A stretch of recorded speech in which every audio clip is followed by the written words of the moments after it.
Hello everyone, आप सभी का बहुत बहुत स्वागत है। आज हम लोग करने वाले हैं कार्बन एवं उसके यौगिक। ये चैप्टर नंबर 4 है, एनसीईआरटी क्लास 10th का। आप चैप्टर नंबर 4 पे जाएंगे तो यही चैप्टर आपको दिखेगा, कार्बन एवं उसके यौगिक। उसका ये पार्ट 1 है। क्या है? पार्ट 1। इससे पहले का वीडियो यदि आप नहीं देखे, चैप्टर नंबर 1, 2, 3 नहीं देखे हैं तो उसका आपको प्लेलिस्ट मिल जाएगा। प्लेलिस्ट में जाइएगा, एनसीईआरटी साइंस क्लास 10th इस नाम से है प्लेलिस्ट, उसको जाके देखिएगा तो वहाँ से आपको मिल जाएगा। तो कार्बन एवं उसके यौगिक चैप्टर नंबर 4, इसका पार्ट 1 आज करने वाले हैं। तो सबसे पहले जानते हैं कार्बन की क्या क्या विशेषताएं हैं। कार्बन की विशेषताएं दिया गया है यहाँ पे, कार्बन की विशेषताएं। तो देखिएगा, कार्बन का परमाणु क्रमांक कितना होता है? 6 होता है। कितना होता है कार्बन का परमाणु क्रमांक? 6। इसे बड़ी सी, कैपिटल सी के द्वारा दर्शाया जाता है। कार्बन की परमाणु क्रमांक 6 और इसे कैपिटल सी द्वारा दर्शाया जाता है। कार्बन की ज्यामितीय आकृति जो होती है वो समचतुष्फलकीय होती है। कैसी होती है? समचतुष्फलकीय होती है। कार्बन की ज्यामितीय आकृति कैसी होती है? समचतुष्फलकीय। कार्बन की संयोजकता कितनी होती है? 4 होती है। यह अपनी चारों संयोजकता को पूरा करने के लिए, 4 और संयोजकता जो होगी उसको पूरा करने के लिए यौगिक के साथ, किसी भी यौगिक के साथ एकल बंध, द्विबंध या त्रिबंध बनाकर अणुओं का निर्माण करता है। क्या करता है? एकल बंध या द्विबंध या त्रिबंध बनाकर क्या करता है? अणुओं का निर्माण करता है। कार्बन के 3 प्रमुख समस्थानिक भी है जिसको आपको याद रखना है। कार्बन 12, कार्बन 13 और कार्बन 14, 12, 13, 14 याद रखिएगा। समस्थानिक किसको कहते हैं? जिसकी परमाणु संख्या समान और द्रव्यमान संख्या भिन्न भिन्न हो उसको क्या कहते हैं? समस्थानिक कहते हैं। देखते हैं यहाँ पे तीनों का परमाणु संख्या 6, 6, 6 है, द्रव्यमान संख्या 12, 13, 14। तो ये 3 समस्थानिक है कार्बन के, तो उसको याद रखिएगा। ठीक है, चलिएगा नेक्स्ट चलते हैं। अब देखिए, कार्बन में आबंध या सहसंयोजी आबंध, कार्बन का जो आबंध बनता है किसी के साथ, कार्बन में आबंध सहसंयोजी आबंध, इसको समझिएगा पॉइंट नंबर 2 को। ठीक है, आयनिक यौगिक के अलावा अनेक ऐसे यौगिक भी होते हैं जिसके अणुओं में आयन नहीं होते हैं। आयनिक यौगिक बहुत सारे हैं और बहुत ऐसे भी यौगिक हैं जिसमें आयन नहीं होते हैं, जैसे कि हाइड्रोजन, क्लोरीन। ठीक है, इन सभी अणुओं में प्रत्येक परमाणु ऐसे रासायनिक आबंध द्वारा जुड़े होते हैं जिसकी उत्पत्ति आबंधित परमाणुओं के माध्यम मध्य एक या एक से अधिक संयोजकता इलेक्ट्रॉन की साझेदारी के द्वारा संपन्न होता है। एक ऐसे साझेदारी से जुड़ा रहता है जिसमें मतलब एक इलेक्ट्रॉन इधर से, एक इलेक्ट्रॉन इधर से, क्लोरीन का, हाइड्रोजन का जो अणु आपस में जुड़ता है, साझेदारी करके जुड़ता है, तो वही साझेदारी के माध्यम से जुड़ना ही कार्बन में आबंध, सहसंयोजी आबंध कहते हैं। ठीक है, नेक्स्ट चलिएगा, हाइड्रोजन का अणु। हाइड्रोजन के बारे में दिया गया, हाइड्रोजन के अणु के बारे में दिया गया। हाइड्रोजन की परमाणु संख्या 1 है। कितनी है हाइड्रोजन की परमाणु संख्या? 1 है। अतः इसके के कोष में 1 इलेक्ट्रॉन है। के कोष में कितने इलेक्ट्रॉन है? के सेल में 1 इलेक्ट्रॉन है, तथा के कोष को भरने के लिए इसको एक और इलेक्ट्रॉन की आवश्यकता होगी। बिल्कुल, के कोष में अधिकतम इलेक्ट्रॉनों की संख्या 2 होती है। के कोष को भरने के लिए एक और इलेक्ट्रॉन की आवश्यकता होगी। हाँ, ठीक है। अतः हाइड्रोजन के 2 परमाणु इलेक्ट्रॉन की साझेदारी करके हाइड्रोजन का अणु H2 का निर्माण करता है। हाइड्रोजन के 2 परमाणु इलेक्ट्रॉन का साझेदारी करके क्या करता है? इलेक्ट्रॉन का साझेदारी करके हाइड्रोजन का अणु बनाता है। परमाणु इलेक्ट्रॉन का साझेदारी किया और अणु बनाया H2। ठीक है, जैसा कि यहाँ पे दिया गया है, दोनों एक एक इलेक्ट्रॉन साझेदारी किया, एक इलेक्ट्रॉन ये साझेदारी किया, एक इलेक्ट्रॉन ये साझेदारी किया, और यहाँ पे सहसंयोजक आबंध बनाया। और कौन अणु का निर्माण किया? हाइड्रोजन अणु का निर्माण किया। सहसंयोजक आबंध बनाया और किसका निर्माण किया? हाइड्रोजन अणु का निर्माण किया। सहसंयोजक आबंध आप नहीं समझेंगे किसको कहते हैं, समझाते हैं आपको। सहसंयोजक आबंध पहले समझ लीजिए, तब ऊपर चलेंगे।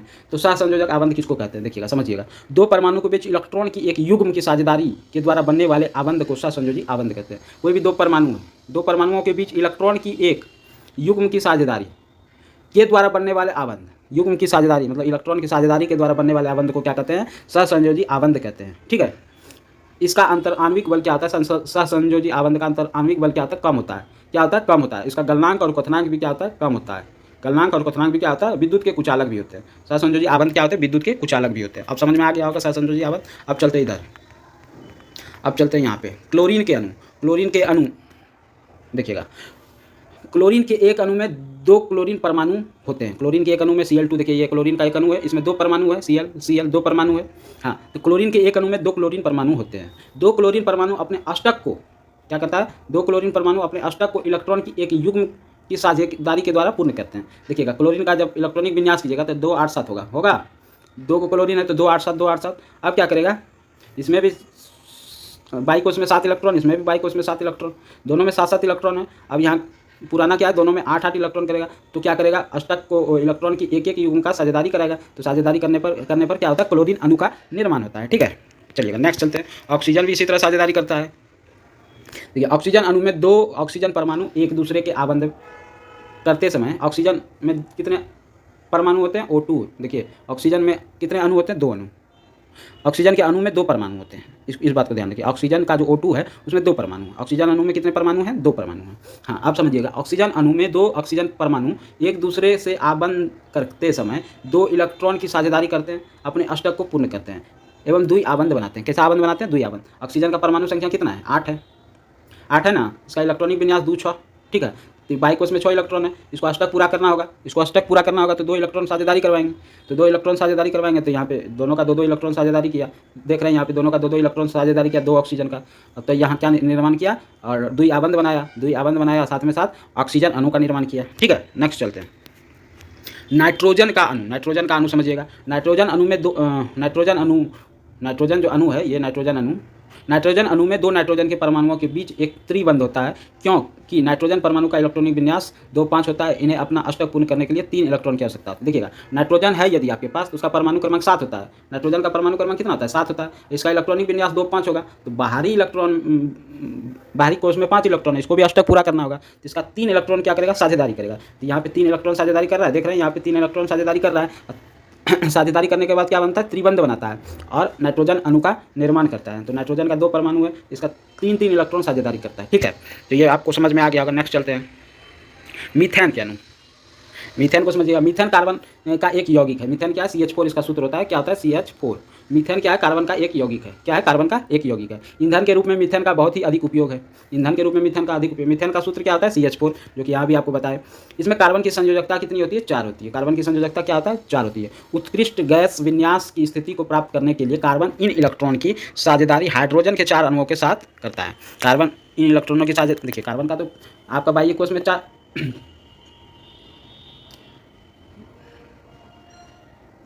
कार्बन का हो गया परमाणु संख्या 6।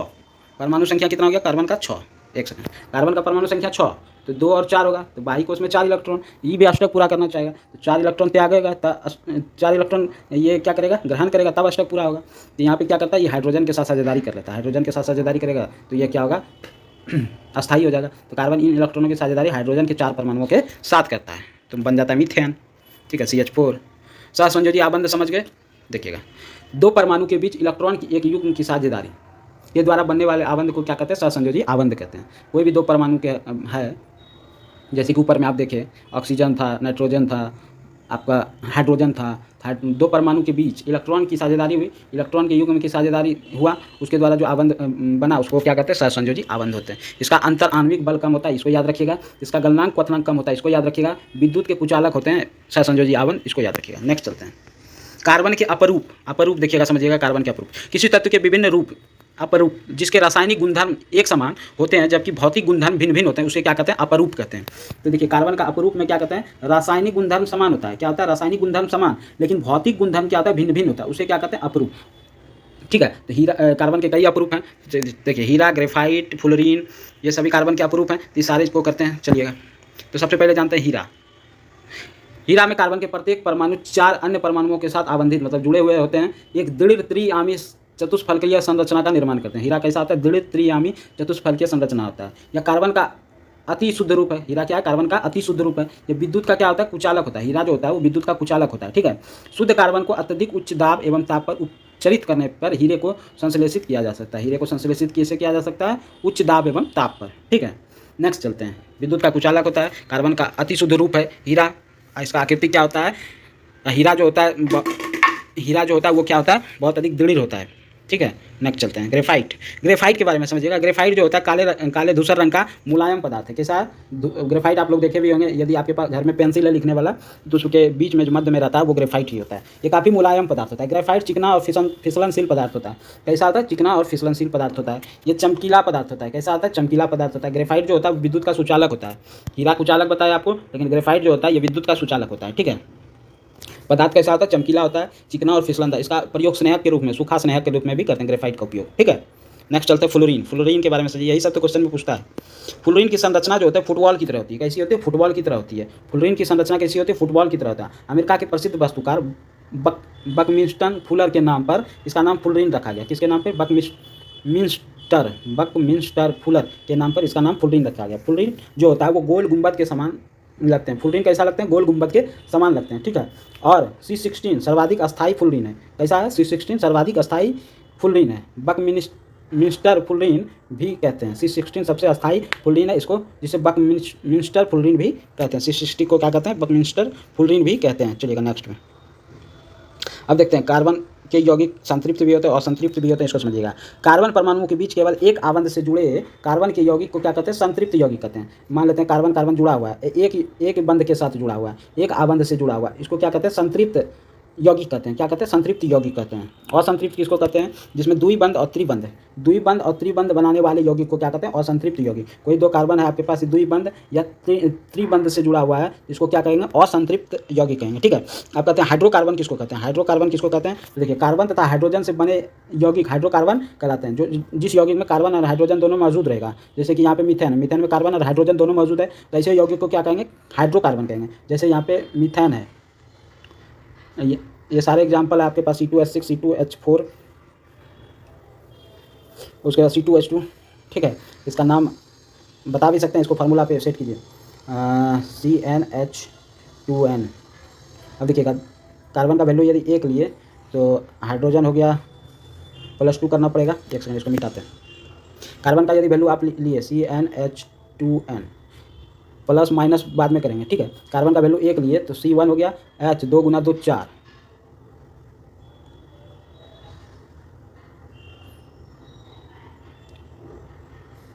2 × 1 सॉरी, एन का वैल्यू 1 लिए तो H जो हो गया +2 कर दीजिए इसमें, तो एल्केन श्रेणी हो गया CnH2n, तो यहाँ पे H क्या हो गया? 2 × 1 + 2 4, तो C1H4 जो हो गया, ये क्या हो गया? मीथेन हो गया। क्या हो गया? मीथेन हो गया। अब देखिएगा, इसी पे यदि सेट करते हैं CnH2n, अब यहाँ प्लस माइनस बाद में करेंगे, तो यहाँ पे कार्बन 2 लीजिए, कार्बन 2 लिए तो 2 × 4 अब +2 6, तो ये क्या हो गया? इथेन हो गया। क्या हो गया? H6, C2H6 क्या हो गया? इथेन हो गया, ठीक है। उसके बाद C2H4 जो हो गया, इथीन हो गया। क्या हो गया? इथीन हो गया। C2H2 जो हो गया, इथाइन हो गया। C2H2 क्या हो गया? इथाइन हो गया। तो इस फार्मूला पे आप सेट करके इसको निकाल सकते हैं। IUPAC का फुल फॉर्म क्या होता है, यही तो पूछता है। International union pure of applied chemistry, अंतर्राष्ट्रीय विशुद्ध और अनुपयुक्त रसायन संघ, international union pure of applied chemistry, ठीक है। IUPAC का पूर्ण नाम हो गया। इस पद्धति के अनुसार सभी कार्बनिक यौगिक का नामकरण किया जाता है। जितना भी कार्बनिक यौगिक है, इस सभी का नामकरण किया जा सकता है। इस पद्धति के अनुसार कुछ सरल कार्बनिक यौगिक हैं, जैसे कि एल्केन, एल्कीन, एल्काइन का नामकरण निम्नानुसार किया जाता है। ये सब सरल यौगिक है। अब देखिएगा, इसको समझिएगा फर्स्ट पॉइंट को। हाइड्रोकार्बन के नामकरण में कार्बन यौगिक के अणु भी उपस्थित कार्बन परमाणुओं की संख्या के आधार पर उसका पुनर्लग्न किया जाता है। पॉइंट नंबर 2 में दिया, अणु में उपस्थित बंध के आधार पर उसका अनुलग्न लिखा जाता है। पॉइंट नंबर 3 में दिया, पुनर्लग्न व अनुलग्न को जोड़कर हाइड्रोकार्बन का पूरा नाम लिखा जाता है। कैसे लिखा जाता है? पुनर्लग्न व अनुलग्न। इतना बड़ा हिंदी तो आप नहीं समझे होंगे। देखिएगा, नामकरण जो किया जाता है, जैसे CH4 किए मीथेन का, तो इसमें क्या किया जाता है? पहले हाइड्रोकार्बन के नामकरण में कार्बन यौगिक के अणु में उपस्थित कार्बन परमाणुओं की संख्या के आधार पर किया जाता है। पहले संख्या गिना जाता है कि कितना कार्बन परमाणु उपस्थित है। दूसरा में कहा गया है कि अणु में उपस्थित बंध के आधार पर किया जाता है। तो ये कार्बन CH4 एकल बंध से जुड़ा हुआ है, ये तो एल्केन समूह का ये संतृप्त हाइड्रोकार्बन है, यहाँ बंध के आधार पर किया जाता है। तीसरा में कहा गया है पुनर्लग्न व अनुलग्न को जोड़कर हाइड्रोकार्बन का पूरा नाम लिखा जाता है। मतलब ये फर्स्ट और सेकंड पॉइंट को जोड़ने के बाद इसका पूरा नाम लिखा जाता है। अब समझ में आ गया होगा, ठीक है। पुनर्लग्न का निर्माण, तो यहाँ पे देख लीजिएगा, पुनर्लग्न का निर्माण, अणु में कार्बन की परमाणुओं की संख्या। देखिएगा, जब कार्बन 1 रहेगा तो उसको क्या कहते हैं? मैथ कहते हैं। कार्बन 2 रहेगा तो उसको क्या कहते हैं? एथ कहते हैं। कार्बन 3 रहेगा तो उसको क्या कहते हैं? प्रोप कहते हैं। कार्बन 4 रहेगा तो उसको क्या कहते हैं? ब्यूट कहते हैं। कार्बन 5 रहेगा तो उसको क्या कहते हैं? पेंट कहते हैं। कार्बन 6 रहेगा तो उसको क्या कहते हैं? हेप्स कहते हैं, ठीक है। कार्बन 7 पाया जाएगा तो आपके पास क्या होगा? कार्बन 7 हेप्ट कहते हैं, ठीक है। कार्बन 8 पाया जाएगा तो ऑक्ट कहते हैं। कार्बन 9 पाया जाएगा तो नॉन कहते हैं। कार्बन 10 पाया जाएगा तो डेक कहते हैं। आज जो है पार्ट 1 में यहीं तक रहेगा। पार्ट 2 जो होगा वो नेक्स्ट वीडियो में आएगा।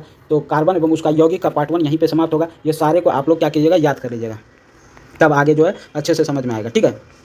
तो यदि आपको वीडियो अच्छा लगा हो तो चैनल को सब्सक्राइब करेंगे, ज़्यादा से ज़्यादा शेयर करेंगे और ज़्यादा से ज़्यादा शेयर करेंगे। थैंक यू, धन्यवाद। इसी के साथ इस वीडियो को क्या करते हैं? समाप्त करते हैं। जय हिंद।